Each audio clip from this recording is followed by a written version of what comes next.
Hi gamers! For this tips video I thought I'd share some of my views and tips on various collecting issues like the condition of the game, the completeness, stuff like that. Now again, I must stress that these are only my preferences, my guidelines to getting as beautifully presented as in the best condition of a collection that you can get, but they don't necessarily represent what kind of gamer or collector you are and what you want to pay for your games. You know, it's totally okay that you just buy loose game cartridges and don't even care about the condition of the case or something like that. But you know, these are just my tips. Well, first of all, you know, collecting something like the PlayStation 2 or the Mega Drive or Sega Genesis, that's easy. You know, if you get a game in bad condition, you got a split case or something like that, you know, you can just take away the paper inside it and put it into another case, and then there you go. You got a pristine case for your maybe for a game that was worth more than the original game that you took the case from. You know, that's easy. Also, there's little, you know, there's just a case there, no inner cardboard boxes inside or something like that, unlike in the old Nintendo games. You know, games like on the Super Nintendo, you got the inner cardboard box here. This is the European version, and you know, you got all the advertisements and the consumer information booklets. These are present in every Nintendo game from since the Super Nintendo. I don't think there was there on the NES, probably not. Maybe, I'm not sure. Those are so old games that even if there were these white booklets, then they are lost in time. But Nintendo 64 got these, and the GameCube and the Wii, and you know, stuff like this. It doesn't matter to most gamers, most collectors, I guess.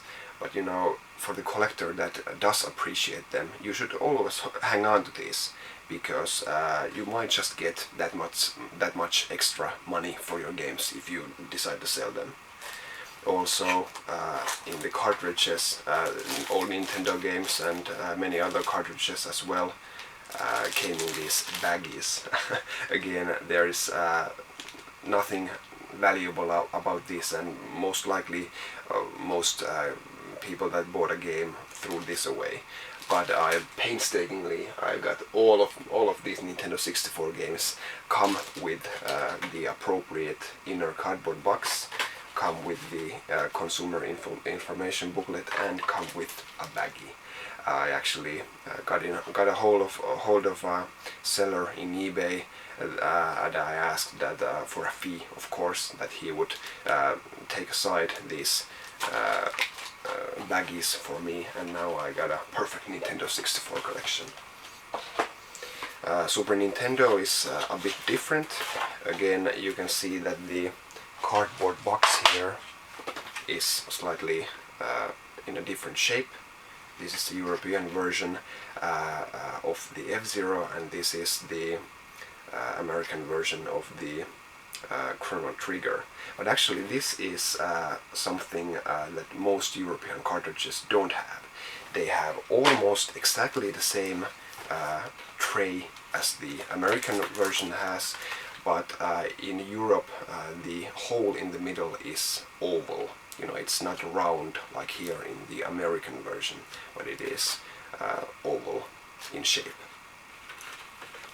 American cartridges also have this dust jacket here, and it belongs to every complete game, if you wanna give them that credit. Again, it doesn't serve any function, but you know, if you want a complete collection, you're gonna need this. And if someone you're gonna sell the game to wants it, you know, you really should hang on to it. Chrono Trigger here, beautiful collection of posters and advertisements, and usually the posters are what make the price of the game. You know, you can find loose games, you know, these pieces of paper, Chrono Trigger posters, you know, are several dozens of dollars if they're included. The advertisement, not so much, but you know, they still matter. So just hang on to them, even if you don't give them that much value yourself. NES games. Here we have Zelda.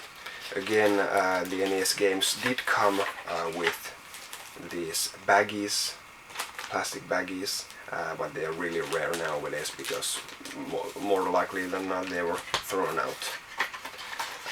In NES games, a complete NES game also has this styrofoam in the inside that holds up the game cartridge so that it is the same size as the box.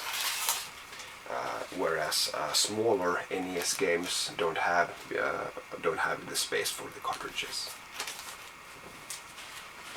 And Nintendo, just to piss the collectors off, everything is, you know, every part of their games are, you know, unique. You can't just switch the case papers like other.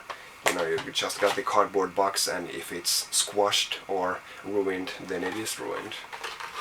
Game Boy games also came in these, at least some of them came in these plastic trays, and had the baggies, and had these special plastic cases for them as well. If you're into import gaming, you should know that,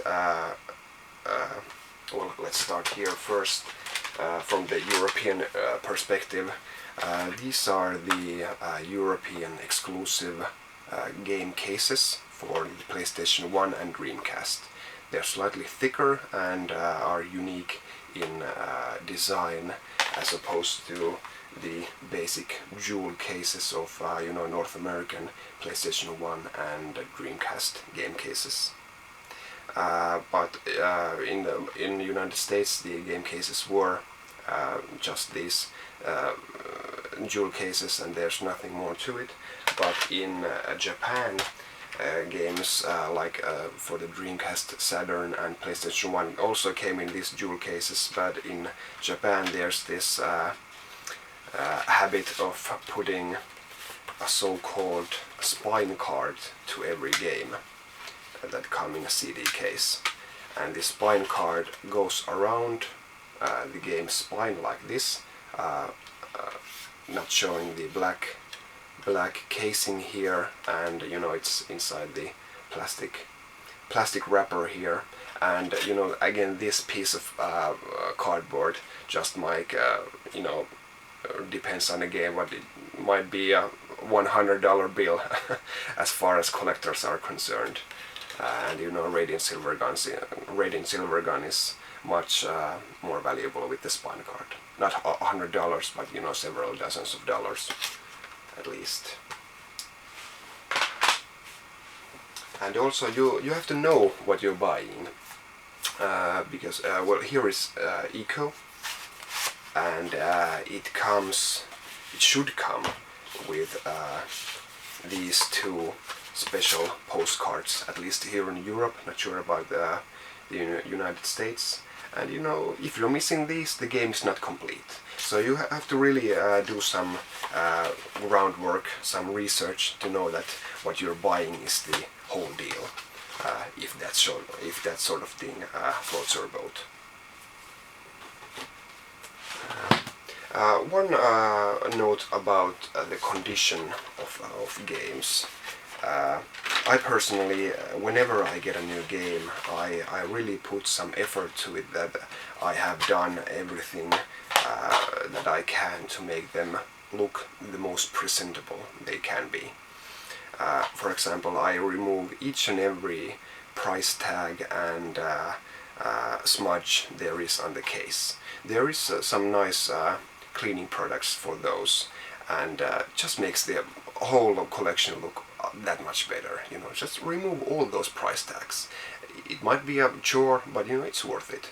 It looks better, makes the game's value go higher, and you know, it's just worth it in my opinion.